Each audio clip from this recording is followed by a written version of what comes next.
হাঁসের ময়না তদন্ত। অস্বাভাবিক মনে হলেও এটাই সত্যি। মুড়ি খেয়ে মৃত্যু হয়েছে 3টি হাঁসের। মুড়ির প্যাকেট থেকে পাওয়া গেছে অস্বাভাবিক গন্ধ, অভিযোগ হাঁস মালিকের। এরপরেই বাঁধে সন্দেহের দানা। ময়না তদন্তের জন্য হাঁসগুলির মৃতদেহ পাঠানো হয় কলকাতায়। হাঁসের ময়না তদন্ত। অবাক হলেও এমনই ঘটনার সাক্ষী থাকলো হুগলির চুঁচুড়ার সিঙ্গি বাগানের বাসিন্দা ইতি বিশ্বাস। পশুপালন ও ঝালমুড়ি বিক্রি করে সংসার চালান। স্বামী রোগশয্যায়, একমাত্র ছেলে ব্লাড ক্যান্সারে আক্রান্ত। তার 10টি হাঁসের মধ্যে 3টি হাঁস শনিবার হঠাৎ মারা যায়। ইতিদেবী বলেন, হাঁসগুলি ছেড়ে দেওয়ার জন্য হাঁসের ঘর খোলেন তিনি।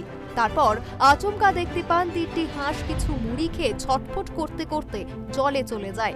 মুড়ির প্যাকেট তুলে তিনি দেখেন এক অদ্ভুত গন্ধ রয়েছে, আর এরপরেই বাঁধে সন্দেহের দানা। এখন সাকসেসফুল হয়েছে। প্রাণী দপ্তর থেকে বড় স্যার এসেছেন, উনি এসে স্যারদের সাথে কথা বলে, পুলিশ অফিসে আর কি, ওনাদের সাথে কথা বলে এখন ওখানে যাওয়া হবে এখন পোস্টমর্টম করার জন্য। এখন আপাতত এখন এই অবধি আছে, কিন্তু হয়েছে। মানে প্রথম থেকে আপনি যখন আসছিলেন তখন এখন স্যার আসাতে হয়েছে। কি বলবেন তাহলে এই কর্মাধ্যক্ষকে? আমি তাকে ধন্যবাদ জানাচ্ছি, দুহাত জুড়ে শতকোটি প্রণাম করি তাকে।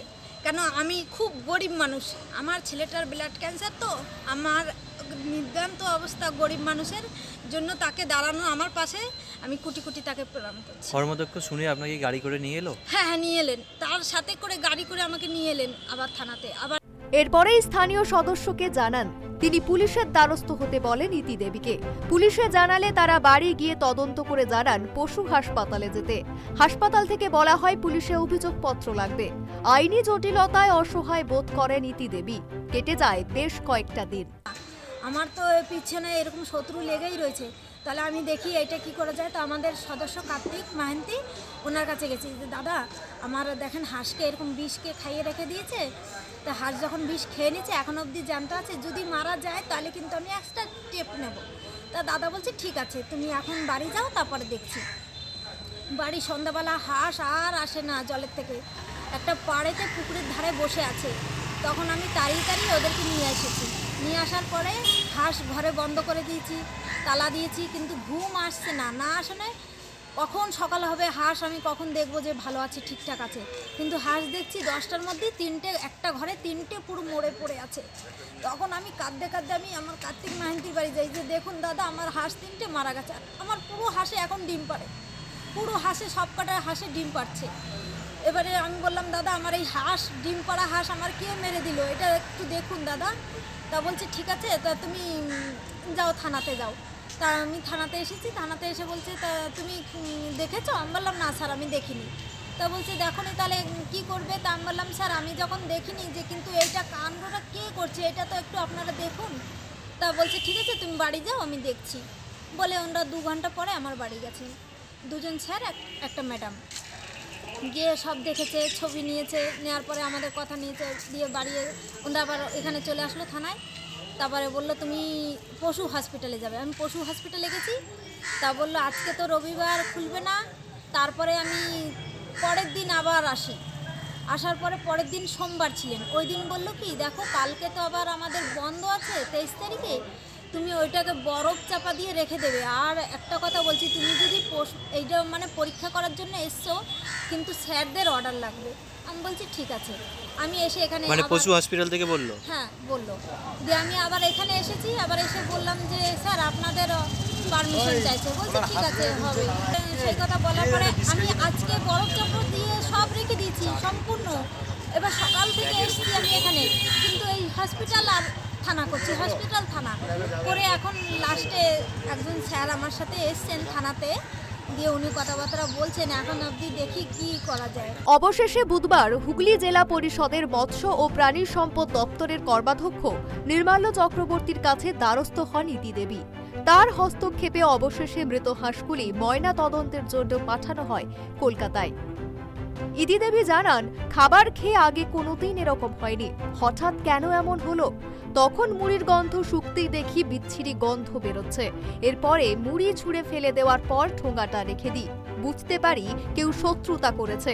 কিভাবে মরলো তার তদন্ত হওয়া দরকার। আমি করতে চাইছি যে আমার পশুগুলাকে যে এইরকম বিষ খাইয়ে মেরে দিল সেইটার ব্যাপারে একটু তদন্ত হওয়া। আর আজকে এরকম করেছে, কালকে তো সে আমার পিছনে তো লেগে থাকছে। তা স্যাররা একটা কথা বলেছিল যে তুমি কেউকে সন্দেহ করছো। আমি সন্দেহ কাউকে বলবো না, কিন্তু আমার পাড়ায় একটা ব্যাপারে ঝামেলা ছিল 6 মাস আগে, একটা পাপড় চুরি নিয়ে। কারণ আমার একটা ছেলেটার ব্লাড ক্যান্সার। এখন সন্দেহটা ঠিক স্যার দেখিনি বলে এর উপর করতে পারছি না, কিন্তু সন্দেহ উপরে তো আমার একটা ভিত্তি হয় না, যে কারণেই আমি স্যারদের উপরে একটু। আপনি কি চাইছেন যে হাঁসগুলোর পোস্টমর্টম হোক? হ্যাঁ হোক স্যার। পোস্টমর্টম চাইছেন? হ্যাঁ চাইছি যে একটু বিষ খেয়ে মরেছে। কেন আমার সেই ঠোঙাটা আমার কাছে এখনো রয়েছে স্যার, সেই মুড়ির ঠোঙাটা আমার এখনো রয়েছে আমার কাছে। এ প্রসঙ্গে হুগলি জেলা মৎস্য ও প্রাণী সম্পদ দপ্তরের কর্মাধ্যক্ষ নির্মাল্য চক্রবর্তী জানান, একজন অসহায় মহিলার 3টে হাঁস মারা গিয়েছে। আইনের কচকচানিতে 3 দিন ধরে তিনি ঘুরে বেড়াচ্ছেন। ময়না তদন্তের জন্য জেলা প্রাণী সম্পদ দপ্তরের সেই পরিকাঠামো নেই। আমি আপনাদের সাংবাদিক বন্ধুদেরকে ধন্যবাদ দিই। আমি ওনাদের একজন সাংবাদিক বন্ধুর মাধ্যমে জানলাম যে অসহায় মহিলা 3টে হাঁস ওনার মারা গেছে। এই 3টে হাঁস মারা গেছে বলে উনি 3 দিন ধরে ঘুরে বেড়াচ্ছেন আইনের কচকচানির মাধ্যমে। কেননা উনি ভেটেরিনারি হসপিটালে গেছিল, ওখানে বলেছে প্রাথমিকভাবে ওনাকে বলা হয়েছিল যে একটা জেনারেল ডায়েরি করে নিয়ে আসতে। তো উনি জেনারেল ডায়েরি করে নিয়ে গেছিলো। তারপর পরবর্তীকালে ওনাকে বলা হয় যে এরকম আপনারা এটাকে থানার মাধ্যমে লিখে দিতে হবে যে এটা পোস্টমর্টম করতে হবে। নাহলে উনি যে অভিযোগটা করেছেন যে 3টে হাঁসকে বিষ প্রয়োগ করে মারা হয়েছে, আমাদের হুগলি জেলার ভেটেরিনারি হসপিটালে সেই ইনফ্রাস্ট্রাকচার নেই, পরিকাঠামো সেই নেই যে যদি কাউকে যদি বিষ দিয়ে কোনো পশুকে মেরে ফেলা হয়, এখানে সেই ইনফ্রাস্ট্রাকচার নেই যে সেটাকে ডিটেক্ট করবার জন্য। তো আমরা সঙ্গে সঙ্গে যখনই খবর পেলাম, আমরা ডিভিও ডিস্ট্রিক্ট ভেটেরিনারি অফিসারের সঙ্গে কথা বললাম। উনি বললো যে এই প্রসিডিওর করতে হবে। আমি ওনাকে নিয়ে এসেছি। আমাদের থানার প্রত্যেক অফিসার আমাকে খুব সহযোগিতা করেছে এবং ওনারা লিখে দিয়েছে যে এই ডেড বডি অর্থাৎ যে 3টে হাঁস মারা গেছে সেই 3টে হাঁসের উপর পোস্টমর্টম করার জন্য ওনারা লিখে দিয়েছেন। এখন আমরা ডিস্ট্রিক্ট ভেটেরিনারি হসপিটালে যাব, ওখানে প্রসিডিওর মেনটেন করে আমাদের সঙ্গে এএসআই একজন আছে, উনি এটাকে নিয়ে আমাদের ফরেন্সিক সায়েন্টিফিক ল্যাবরেটরি বেলেঘাট চলে যাবে। এবং আশা করি আমাদের যে এই 3 দিনের যে ওনার ঝক্কি ঝামেলা, যে জন্য উনি ন্যায়ের জন্য ছুটছেন, উনি অবশ্যই জানতে পারবেন যে ওনার যে হাঁসগুলোকে মেরে ফেলা হয়েছে সেটা সত্যি বিষ দ্বারা মেরে ফেলা হয়েছে কি হয়নি, সেটা উনি খুব তাড়াতাড়ি জানতে পারবেন। 3টে হাঁসের ময়না তদন্ত করা হবে, তবে কলকাতার বেলগাছিয়া স্টেট ফরেন্সিক ল্যাবরেটরিতে পাঠানো হবে। এরপরেই বোঝা যাবে হাঁসগুলোকে সত্যিই বিষ প্রয়োগ করে মারা হয়েছিল কিনা। হুগলি জেলা পরিষদের মৎস্য ও প্রাণী সম্পদ দপ্তরের কর্মাধ্যক্ষ নির্মাল্য চক্রবর্তীকে ধন্যবাদ জানিয়েছেন ইতি দেবী। হুগলি থেকে সোমনাথ ঘোষের রিপোর্ট, ট্রাইব টিভি।